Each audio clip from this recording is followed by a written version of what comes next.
दो के आखिरी 2 साल हैं, अब सिर्फ काम करें। आपको लगता है कि अब तब्दीली नज़र आएगी, क्योंकि अभी तक तो तब्दीली नज़र नहीं आई? देखिए, मेरा पूरी ज़िंदगी ख्वाब देखते हुए गुजरी है। थर्ड फोर्स के लिए जितना मैंने लिखा, जितना काम किया इस मुल्क में, ये रिकॉर्ड की बात है कि ड्राइंग रूम की गपशप तो है नहीं।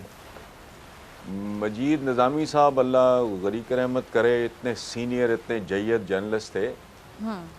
उन्होंने लिखा था कि ये आदमी मिसालियत पसंद है, आइडलिस्ट है, थर्ड फोर्स के लिए स्ट्रगल कर रहा है, जो अनअचीवेबल है, वगैरह वगैरह। फिर दुनिया ने देखा, हो गया, तब वजूद ही नहीं था इमरान खान का, पीटीआई का, कोई नो क्लू एट ऑल। मैं चूंकि कांस्टेंट, मैंने उनसे कहा भी, मैंने कहा आपने जो लिखा है आई एग्री, लेकिन हम तो ड्रीम सेलर्स हैं, हमने तो इस तरह की बात करनी है, अचीवेबल है नहीं है। इन दोनों के होते हुए इस मुल्क में कोई तब्दीली नहीं आ सकती। अच्छा, थर्ड फोर्स आ गई, बन गई और इक़्तिदार में भी आ गई 22 साल की स्ट्रगल के बाद जी।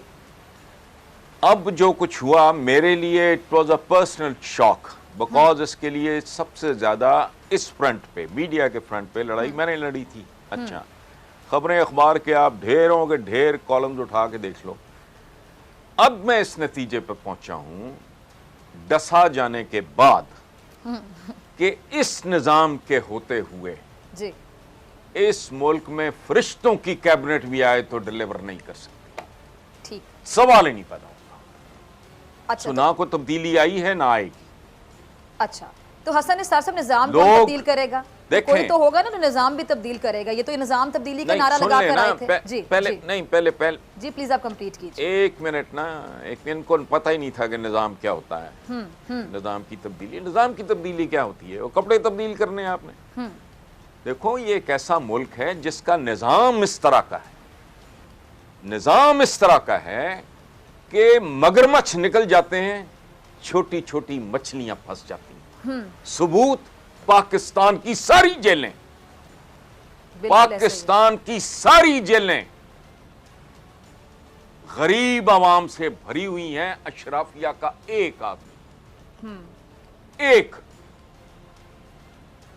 बिल्कुल, इधर से आते हैं उधर से निकल जाते हैं। ये आपका देखें, हमारे यहां बहुत किस्म के शोबों में ये तो पीटते रहते हैं ना, इंतखाबी इस्लाहात।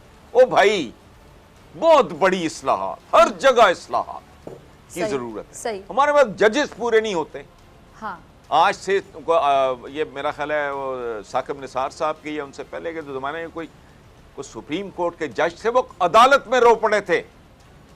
उनके सामने एक ऐसा साइल खड़ा था जिसके दादा ने अपना हक तलब करने के लिए केस किया था, और अब पोते की दाढ़ी भी सफेद हो गई। ये टेयर्स इन हिज आईज, ये अखबारों में रिपोर्ट हुआ। तो इसलिए जहां इंसाफ नहीं है, सिर्फ तहरीक इंसाफ है, वहां तब्दीली की उम्मीद भी ना रखना। बिल्कुल। अच्छा, आपने तो वो एक वो आदमी कह रहा है जिसने 22-24 साल जी। अच्छा हसन निसार साहब, जैसे अब आपने जो बात की, आपकी बात से मेरे ज़हन में एक सवाल है कि नवाज शरीफ साहब जो बाहर बैठे हुए जी, कहा जाता है आए दिन बीमारियों का बहाना बना के चले गए, और लंदन की फ़ज़ा में पता नहीं ऐसा क्या कि वहाँ जाते ही तमाम लोग ठीक हो जाते हैं, हेल्दी हो जाते हैं, अच्छा फील करते हैं। पाकिस्तान वो वापस आने का नाम नहीं लेते हैं। अब ये जो जरदारी साहब ने शर्त रख दी थी, आपके सामने थी कि आप आएँ, इस्तीफ़े आपको जमा करवाते थे। जरदारी साहब को भी पता था कि ना मियाँ साहब आने लगे, ना इस्तीफ़े जमा होने लगे हैं। अच्छा, अब आपको क्या लगता है, क्या ये भी सिस्टम की कमज़ोरी नहीं? क्या नवाज शरीफ साहब अगर सिस्टम मजबूत होता, यहाँ से जा सकते थे, फिर चले गए थे, तो जितना टाइम मांग के गए थे वहां पे उस टाइम से ऊपर रह सकते थे, उनको वापस आना पड़ता, बल तो जा ही ना सकते। तो ये सिर्फ नवाज शरीफ साहब जो चले गए, ये क्या सिस्टम की कमजोरी नहीं? भेजा किसने? इजाजत मिली तो गए ना।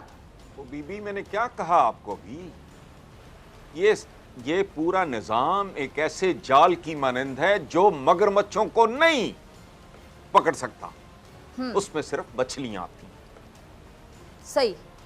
तो फिर इमरान खान साहब, मिसाल देके हटाऊं तो उसका क्या मतलब है? ठीक है। अच्छा, तो इमरान खान साहब ये जो नारा लगाते हैं कि हम एनआरओ नहीं देंगे, हम तो फिर अपने नारे चेंज कर लें भाई। अब आप कहो ना, एनआरओ की तो 1001 किस्म है।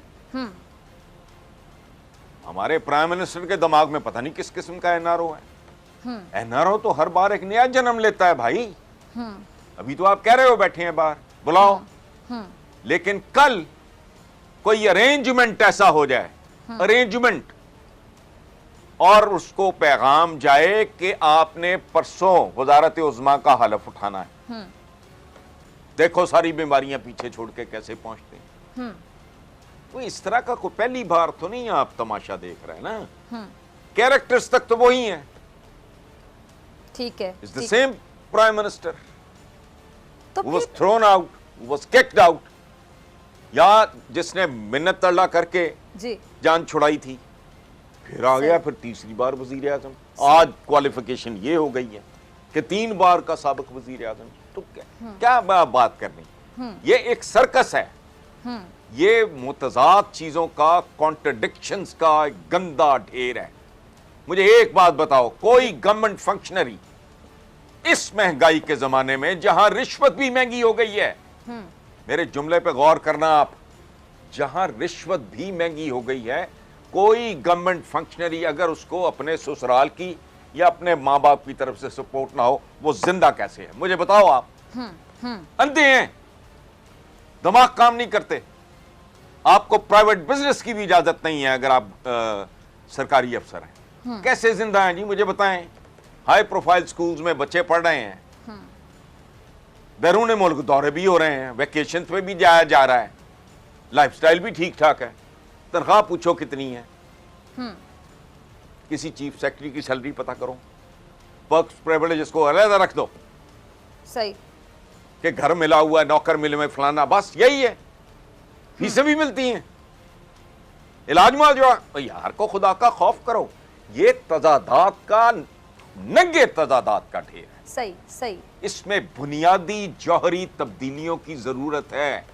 जब तक वो नहीं आएंगी, कॉस्मेटिक तब्दीलियों से यहां कुछ भी नहीं होगा।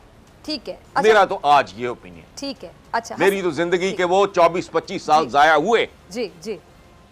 सो आई हैव रीविजिटेड कि ईमानदार बंदा हो, थर्ड फोर्स हो, वो सारे शौक कुदरत ने मेरे पूरे कर दिए। नतीजा ये। ठीक है जी। अब नतीजा क्या हसन जी। निसार साहब, हम मायूस रहेंगे, डिसअपॉइंटेड रहेंगे, यानी अब हम किसी से उम्मीद ना रखें। अब रोटी कपड़ा मकान, फिर इस्लामी निज़ाम, कभी शराफत की सियासत, कभी सबसे पहले पाकिस्तान, फिर तब्दीली तब्दीली तब्दीली, बनने से लेकर आज तक चेहरे नारे तब्दील हुए, लेकिन पाकिस्तान, पाकिस्तानियों की हालत बिल्कुल नहीं बदली, बल्कि अगर मैं कहूँ कि पहले से भी ख़राब हो गई तो गलत नहीं होगा, पगड़ी करेंगे। तो अब हम क्या करें? मतलब मायूसी हाल था, अब आप भी मायूस हो जाएं, हम भी मायूस हो जाएं, उम्मीद रखने वाले मायूस हो जाए, क्या करें फिर? क्या आपको समझ आता है? एक मिनट, कि पाकिस्तान